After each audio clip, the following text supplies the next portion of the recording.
राज्यसभा में मेरे सहयोगी श्री प्रकाश जावड़ेकर जी, श्री गोपाल अग्रवाल जी, मंच पर बैठे हुए मित्रों और इस सभागार में मौजूद बहनों और भाइयों, सबसे पहले मैं गोपाल जी का बहुत आभार व्यक्त करना चाहूँगा कि इस बहुत गंभीर विषय के ऊपर उन्होंने इस कार्यक्रम और गोष्ठी का आयोजन किया है। राजनीतिक विषयों में एक चटपटापन होता है और स्वाभाविक है कि लोगों की रुचि भी ज़्यादा रहती है, लेकिन इस प्रकार के विषय जो समाज के ऊपर बहुत प्रभाव डालते हैं, जिस पे गहरे चिंतन की आवश्यकता होती है, उस पे कई बार बहुत बड़े पैमाने पर रुचि नहीं होती चर्चा में, और राजनीतिक कार्यकर्ताओं की, राजनीतिक दलों की भी एक कई बार सीमित होती है। लेकिन नंदीग्राम और सिंगूर में जो हुआ,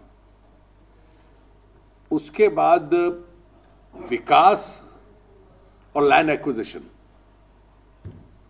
ये जो विषय था, इसको लेकर चर्चा समाज में बढ़ी है।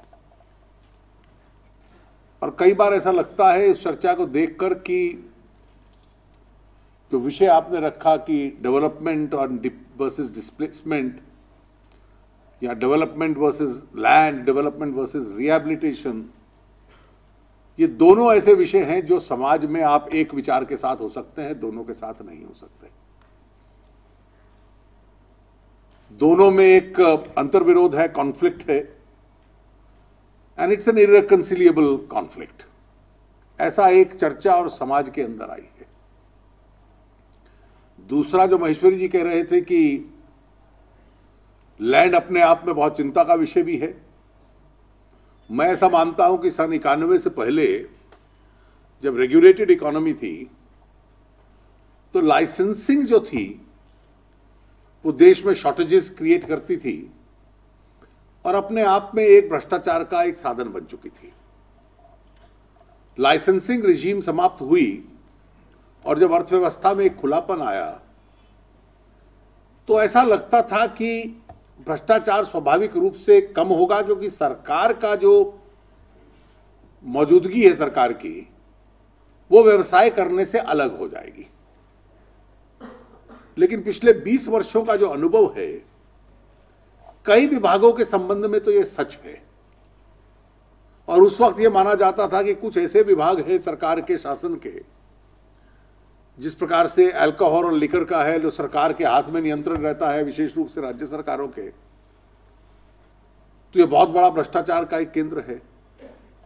20 साल का अनुभव ये बतलाता है कि काफी बड़े पैमाने पे भ्रष्टाचार डिसेंट्रलाइज हुआ है इस देश में,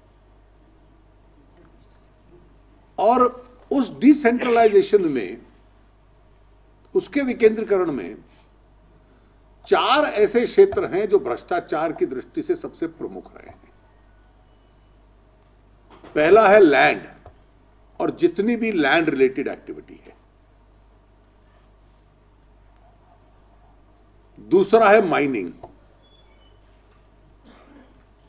तीसरा है, और विशेष रूप से दक्षिण और पश्चिम के प्रांतों में मैं देख रहा हूं, प्राइवेट सेक्टर एजुकेशन। और चौथे नंबर पे अब पहुंच गया लिकर और अल्कोहल, जो पहले सबसे आगे था। अगर आप राज्यों में जाकर देखें तो लैंड सबसे आगे है। आप उत्तर प्रदेश एक ऐसा प्रांत है जहां 2 लगातार सरकारें बहुत भ्रष्ट रही हैं, तो भ्रष्टाचार का बहुत बड़ा केंद्र, ट्रांसफर पोस्टिंग छोटे भ्रष्टाचार का केंद्र रहता है, लेकिन बड़े भ्रष्टाचार का जो केंद्र बना है, जहां जहां अर्बन एक्सपेंशन हुआ है और जहां जहां जमीन और भूमि की कीमत बढ़ी है, और इसलिए नोएडा यूपी में सबसे स्वाभाविक भ्रष्टाचार का एक केंद्र उत्तर प्रदेश में बना, और यह स्थिति अन्य राज्यों में भी है। दूसरी चिंता मुझे इस प्रकार की है, जो इस प्रकार की गोष्ठियों का, सिंगूर और नंदीग्राम के बाद बहस का, और मैं मानता हूं कि देश में जो 9 बजे का समय रात को होता है, जब टेलीविजन चैनल्स पे चर्चाएं और डिस्कशन शुरू होती हैं, वो एक तरफा बहस बड़ी खतरनाक होती है। वो लोग भी तलाश में होते हैं कि आज एक विषय मिल जाए। और संयम के साथ, तर्क के साथ बात करने वाले लोग कई बार कम पड़ते हैं। जो एकदम उग्र बात कहता है, एक्सट्रीम व्यूज देता है, वो ज्यादा आकर्षक दिखता है। तो भी एक लेखक है हमारे मित्र, उन्होंने एक लेख लिखा, उसने कहा after 9 o'clock television in India, political television is like a khap panchayat, कि आज किसका सर पकड़ना है। और 15, 16, 18 चैनल्स के ऊपर एक विषय चल रहा होगा और किसी ना किसी के पीछे पड़ना है और एक विचार दे दिया, उसमें तर्क है या नहीं है। कई बार मैं मानता हूं कि इस प्रकार की चर्चा में भी वो खतरा होता है।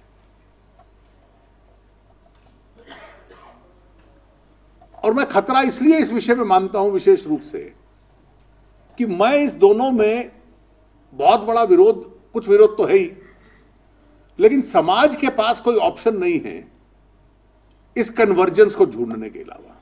और उस कन्वर्जेंस का मैं कारण आपको बतला दूं। यह किसी ने तय नहीं किया था कि जब यह देश आजाद हुआ कि हम कहते थे हम कृषि प्रधान देश हैं, 80-90% लोग उस वक्त गांव में रहते थे,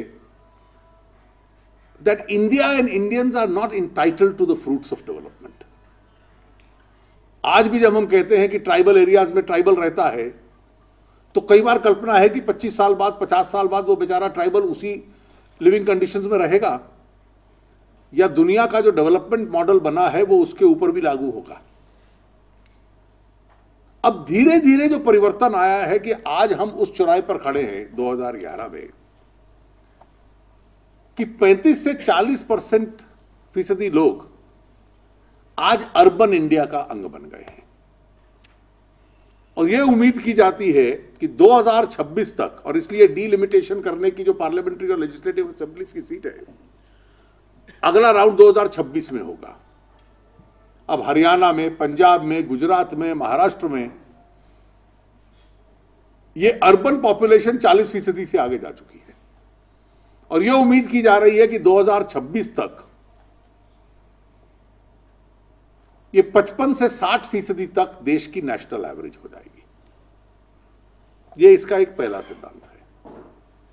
दूसरा तथ्य यह है कि अगर आप भारत की अर्थव्यवस्था को देखो तो इसका एक लॉपसाइडेड मॉडल है। इसलिए वत्सी ठीक कह रहे थे, कुछ लोग अमीर हो रहे हैं, कुछ गरीब हो रहे हैं, लेकिन इस सही मॉडल के पीछे एक दूसरा आंकड़ा भी छुपा है। और वो दूसरा आंकड़ा यह है कि आज जो सर्विस सेक्टर है इस देश का, लगभग 52, 53, 54% इस देश की इकोनॉमी उस सर्विस सेक्टर की है। Very few people are in the service sector, but it consumes a very large part of our GDP. Manufacturing sector अभी भी 22-24% तक ही है। और जो एग्रीकल्चर है, कृषि, जहां आज भी 60% लोग कृषि में हैं और अधिकतर एग्रीकल्चर सब्सिस्टेंस फार्मिंग है, उसका जीडीपी में योगदान 16-17% पे पहुंचा हुआ है। और इसलिए वत्स जी ने ठीक कहा कि 60% लोग इस जीडीपी का 16-17% शेयर करते हैं और बाकी 40% लोग जो मैन्युफैक्चरिंग इंडस्ट्री में है, सर्विसेज में है, वो जीडीपी का 84-83% शेयर करते हैं। और यह भी सच है कि कृषि के क्षेत्र में जो 60% लोग लगे हैं वो अंडर एम्प्लॉयमेंट है। जहां 4 आदमियों की जरूरत है, परिवार के 20 आदमी लगे हैं। और वो 20 इसलिए लगे हैं कि किसी को, एक को शहर में या किसी को इंडस्ट्री में कहीं नौकरी मिल जाए, कोई दुकान कर ले, तो लगता है कि घर परिवार का एक बच्चा दूसरे काम के अंदर चला गया, वो और एक आमदनी का साधन बन जाता है।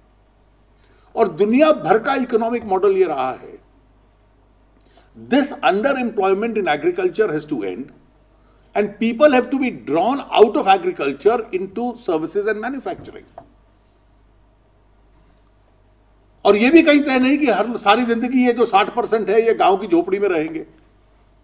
यहां तो डॉक्टर कलाम कहते थे कि आप गांव के अंदर वो सुविधा दीजिए जो शहर में मिलती है, जो उनका पूरा की कल्पना थी, urban like facilities in rural areas. उस स्थिति में भी हम बहुत आगे नहीं बढ़ पाए। वो टारगेट हो सकता है।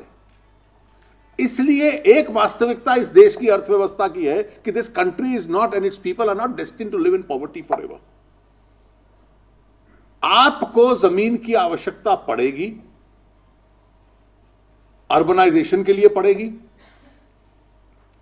गांव छोड़ के जब लोग आएंगे, बड़े बंगले तो नहीं, और वो अब बनने भी बंद हो जाएंगे, कोई फार्म हाउसेज नहीं, लेकिन ये जो कल्पना चली है कि शहरों के आसपास पेरिफेरी में अपार्टमेंट लिविंग, जिसमें जमीन का प्रयोग भी कम हो और अधिक लोग उस जमीन का प्रयोग कर पाए, जिसके लिए बिजली की, पानी की, सैनिटेशन की सुविधा चाहिए होगी। दूसरी आवश्यकता यह होगी, और यह इस देश का मैं सबसे बड़ा दुर्भाग्य मानता हूं, कि जो पहली औद्योगिक क्रांति थी, first industrial revolution, passed over India. Europe में गई, अमेरिका में गई, but we miss the first industrial revolution. आज हमारे पास एक दूसरा अवसर आने की संभावना है, और दूसरा अवसर इतिहास में अक्सर मिलता नहीं है। दूसरा अवसर आने की संभावना यह है कि जो मैन्युफैक्चरिंग का कर्व है पूरी दुनिया में, पहले होता था कि यूरोप और अमेरिका यही डेवलप्ड देश हैं, लेकिन today the pendulum has swung in favour of the low cost economies. दुनिया की अर्थव्यवस्था का एक बुनियादी सिद्धांत है कि लोग वो सामान खरीदेंगे जो अच्छे स्तर का है और जो सस्ता मिलता है। लोग वो सर्विसेज हायर करेंगे जो अच्छी हैं और सस्ती मिलती हैं।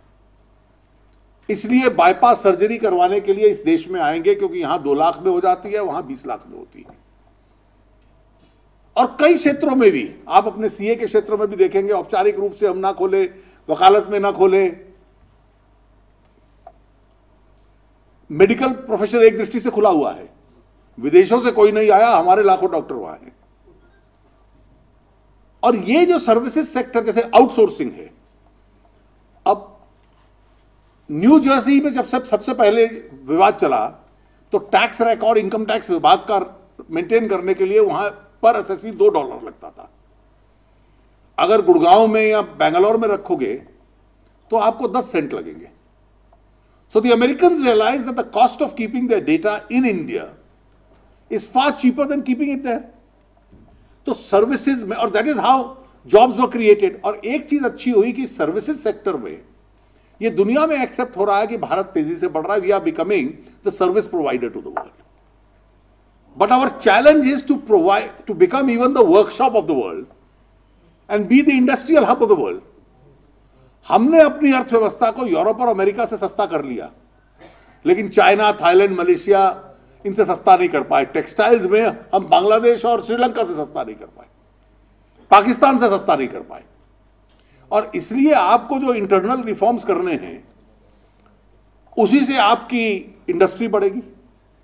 उसका दूसरा यह होगा कि जो बच्चा कृषि में से परिवार में अंडर एम्प्लॉयमेंट है और 2 लड़के 3 लड़कों को इंडस्ट्री में नौकरी मिलेगी, कुछ को सर्विसेज में मिलेगी, कुछ को एजुकेशन में जाएंगे, तो अर्थव्यवस्था अगले 20-30 साल में इस दिशा में बढ़ने वाली है।